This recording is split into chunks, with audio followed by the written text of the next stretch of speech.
Qu'est-ce qu'on est content de les recevoir, les amis. Rachid et Bernard, Rachid Makcharad et Bernard Besse.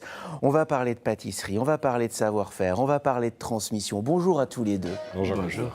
Rachid Makcharad, à peine 20 ans, un tout petit peu plus dorénavant, un CAP à 7, Tout à fait. Montpellier, ville Exactement. d'origine, et puis la passion de la pâtisserie, direction Trégnac, en Corrèze.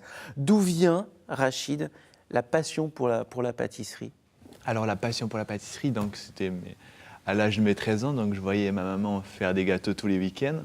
Et donc ça m'a vraiment donné envie de pouvoir m'épanouir dans ce métier-là. Donc j'ai fait mon premier stage à 15 ans. Et ce stage a révélé que ça m'a vraiment plu. C'était un déclencheur. Tout à fait. C'était ça et pas autre chose. Exactement, c'était ça, pas autre chose. Et par la suite, donc, je voulais vraiment faire ce métier. Et donc j'ai pu rentrer dans une entreprise qui est située à Montpellier. Donc qui était une boulangerie plutôt. Donc voilà, et par la suite... Le regard de Rachid sur Bernard qui est très beau. Quand il parle de Bernard, Rachid, il dit mentor. Alors Bernard, ça le surprend un petit peu. Mais enfin, est-ce que vous avez conscience que là, vous êtes en train de façonner quelqu'un qui fait bien plus qu'un métier, qui fait une passion et que ce duo-là fonctionne parce que vous vous donnez du temps et vous partagez votre savoir-faire? Oui, ce duo fonctionne parce que, bon, je pense qu'on est complémentaires. Il a de l'énergie. Moi, j'ai peut-être un petit peu acquis au long de ces années un peu de savoir, donc je lui transmets. Mais vous savez, la transmission, c'est assez simple à passer.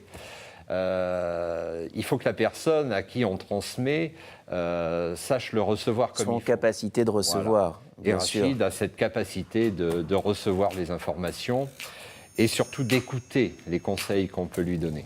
Qu'est-ce qui vous surprend chez Rachid qu'on voit à l'œuvre là? C'est sa ténacité. Sa première pièce, lorsqu'il a fait sa première pièce, c'était un dimanche, pour vous dire.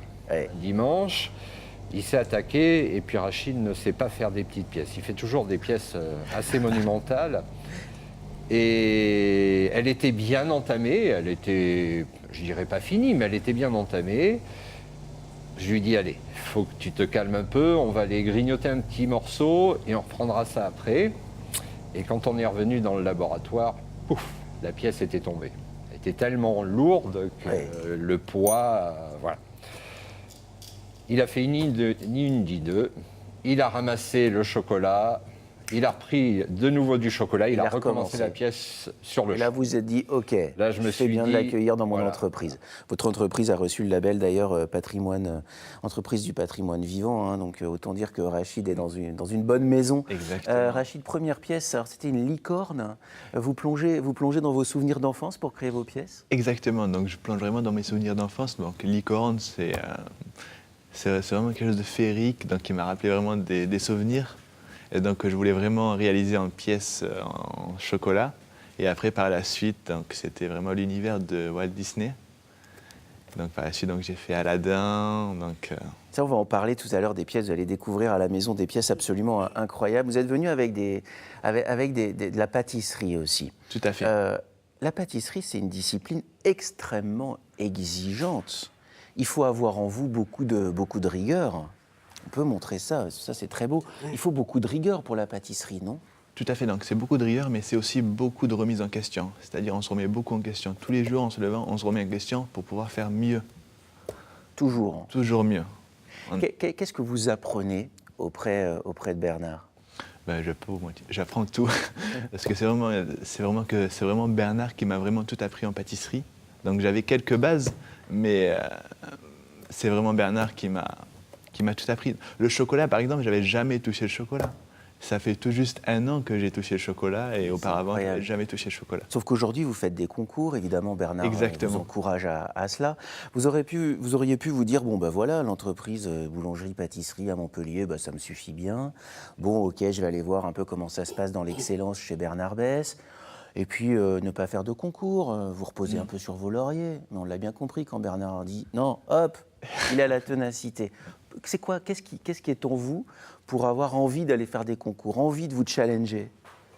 Ça me permet aussi de me remettre en question et c'est ma passion. Donc j'adore le chocolat, j'adore la pâtisserie. C'est-à-dire en me levant le matin, J'ai une seule envie, c'est d'aller faire des gâteaux ou faire du chocolat.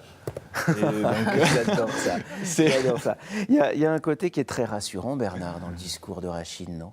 Oui, très rassurant. Vous voyez, aujourd'hui, on dit souvent les jeunes, ils veulent plus bosser. C'est un petit peu le grand discours. Ouais. Vous voyez, on a la preuve qu'ils ne sont pas tous comme ça. Et c'est bien de mettre en valeur des jeunes qui ont cette fougue et cette envie de bien faire. Moi, je suis entièrement d'accord avec vous et c'est vraiment le rôle de cette émission aussi. Mais en fait, donner la chance à des jeunes, ça n'existe que s'il y a des artisans comme vous qui ont un savoir-faire et qui acceptent de le partager aussi. C'est un partage. C'est un peu une obligation de donner notre savoir. Sinon, dans les années futures, qui fera ce qu'on fait aujourd'hui ? C'est un beau discours. On va continuer à en parler dans 9h50 le matin.